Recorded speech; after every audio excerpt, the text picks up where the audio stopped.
Uddanam kidney బాధితుల సమస్య విషయంలో ముఖ్యమంత్రి వైఎస్ జగన్ సానుకూలంగా స్పందించి వారి కష్టాలను తీర్చడానికి ముందుకు వచ్చారు.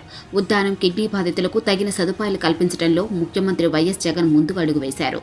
దానికి తోడు కిడ్నీ సమస్య మరింత వ్యాపించకుండా నీటి సదుపాయం కూడా కల్పించారు. ఉద్దానంలో జగన్ ప్రభుత్వం కిడ్నీ సెంటర్ను ఏర్పాటు చేసింది. దీన్ని 200 పడకలతో ఏర్పాటు చేశారు. ఇందుకు 85 కోట్లు ఖర్చు పెట్టారు. ఈ కిడ్నీ సెంటర్లో 3 బ్లాకులున్నాయి. 4 అంతస్తుల్లో నిర్మించిన ఈ సెంటర్లో 14 విభాగాలున్నాయి. మొత్తం 162 మందికి పైగా సిబ్బంది పనిచేస్తున్నారు. కిడ్నీ సమస్యకు ప్రధాన కారణం జలం కాబట్టి ఆ సమస్యను కూడా జగన్ ప్రభుత్వం పరిష్కరించింది. ఉద్దానం వాటర్ ప్రాజెక్టును చేపట్టి నిర్మాణం పూర్తి చేసింది. 700 కోట్ల వ్యయంతో 1.12 టీఎంసీల సామర్థ్యంతో ఈ ప్రాజెక్టును నిర్మించారు. దాదాపు 132 కిలోమీటర్ల మేర పైప్ లైన్ వేశారు. ఈ ప్రాజెక్టు ద్వారా 112 గ్రామాలకు నీటి సరఫరా జరుగుతుంది. ఈ గ్రామాల ప్రజలు కిడ్నీ సమస్య బారిన పడకుండా తగిన సదుపాయం అందుబాటులోకి వచ్చింది. వైద్య రంగానికి ప్రాధాన్యం ఇచ్చిన వైఎస్ జగన్ ప్రభుత్వం ఉద్దానం ప్రజల కష్టాలను కూడా తీర్చడానికి నడుం కట్టారు.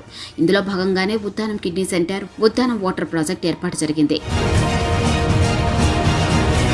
గతంలో జనసేన అధ్యక్షుడు పవన్ కళ్యాణ్ ఉద్దానం సందర్శించి హంగామా చేశారు. కానీ పరిష్కార దిశగా ఏమీ చేయలేకపోయారు. కానీ జగన్ ప్రభుత్వం నిబద్ధతతో వ్యవహరించి ఉద్దానం ప్రజల కష్టాలు తీర్చింది.